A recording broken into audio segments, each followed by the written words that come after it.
This is the Zac Anesbury Show. Welcome. This podcast clip comes from an interview with Ryan Buckle from Top Shelf International.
Awesome. I think you wrapped that up super well. I'm glad you had spoken about that previously because it seemed like you had an awesome answer ready. You just asked the right question at the right time. Lucky me. You moved from Mars after becoming the brand director for Whiskers and everything like that. So you ended up moving to Lion, where you've been the marketing director for 3 different areas, actually. So milk and culinary, juice and water and ice, and drinks and snacks. I suppose 2 questions is, how does it move from then being, we'll just start with how's it moving from one leadership at one organization to another? Because, different cultures within them, different people, they don't know you. You haven't grown organically from there. You're kind of like an external hire. Did you want to run us through that a little bit? And then I'll ask you the next question. Yeah, so I think my reflections on change are really good. Like, I think about now where I am versus if I had stayed at Mars over that sort of period of time, and the experiences and the skills I've got are very different now versus what I would have had if I had stayed at Mars. So I reckon there's an important lesson in some companies are really good at building the diverse career experiences that you need to sort of round out the 3 things I was talking about before. Yeah. But and they're very clever at it, right? They can create an allure of 20 years of, diverse experiences, whether it be living somewhere or doing different jobs. But there is something to be said.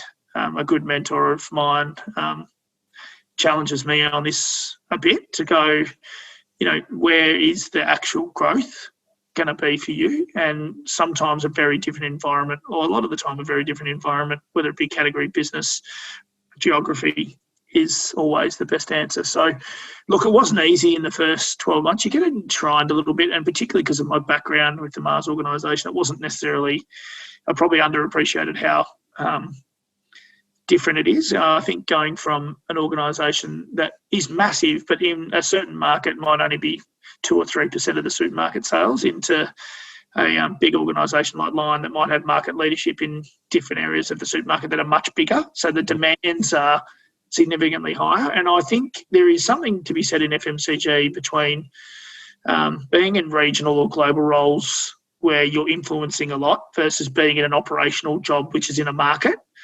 So they're very different in terms of the speed and the demands and all of that. So I would say they're probably the big ones that changed for me. I think Also, being home was just nice too. Like I remember after 12 months, I said to a few of the Mars colleagues, like, I've never worked so hard, because you spend a lot of time traveling and talking when you're in global and regional jobs, but when you're in market jobs, you spend a lot of time doing, right? Like there's just the intensity of the face-to-face environment is different. But I don't regret for a moment jumping over, albeit, after a little while you're like, geez, probably was a bit better at Mars. It probably took me 2 years, to be fair, Zach, about feeling like I was more part of the furniture in the current employer than I was in the last one. Yeah. They talk about Martians all the time, and there's a reason for it, because it's an organisation that you really buy into with private ownership, and depending on what categories you're working in, but you've got great brands and well funded, and the people are good, and the career opportunities are immense. But then coming over, it's hard to imagine what 2020 Mars would feel like versus, where I am today. So the advice would be, if it feels right and you're sort of at a point where it's time for change, it's a really good thing to do, because you will be a better manager at the back of it. Yeah. So where do you go to from here in terms of your career progression? What's on the horizon? And what should be the end goal for someone who wants to climb the industry ladder? Yeah, I think there's two paths in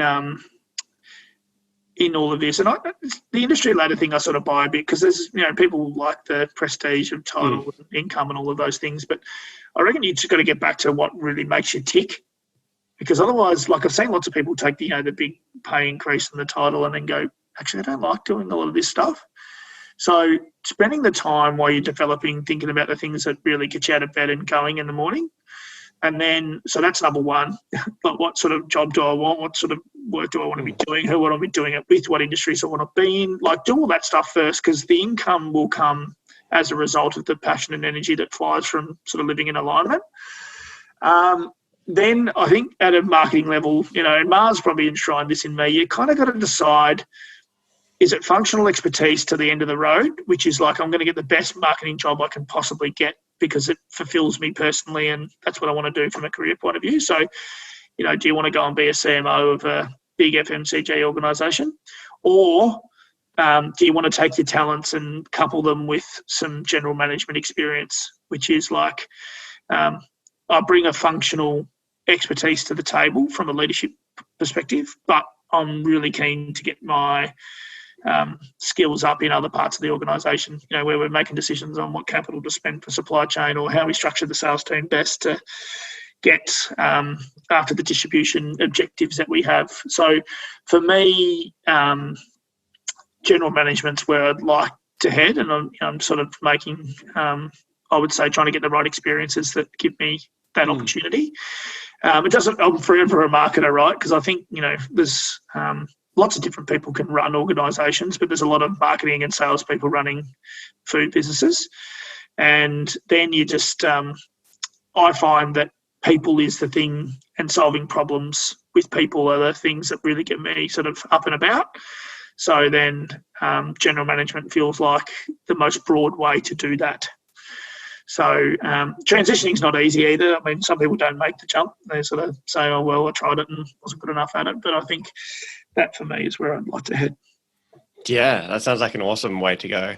So, yeah, I didn't realize at that point you could make the two diversions. I knew about the CMO role, but I didn't quite understand at that level you sort of have that pivot that you could go into GM and, yeah, that makes a lot of sense. You need an organisation to back you, but I think, as I said, growth-orientated people are usually at the helm of businesses. I mean, there's lots of other skills that come with it as well, people management and financial acumen and, team impact, all of those things, right? But I would say it's a pretty common path. Like at Mars, they've got a GM school, which is literally for people who are transitioning out of like a senior functional role into more general management. So, wow. It's exciting. Hey guys, it's Zac Anesbury here with just a couple of quick reminders. If you've enjoyed today's podcast, then make sure you subscribe so you never miss an episode. There are plenty more interviews to come with some of the world's leading marketing academics and practitioners. You do not want to miss these. In the meantime, if you're looking for another way to connect, then follow me on Twitter at Zac Anesbury. That is ZACANESBURY for my take on the marketing issues of the day.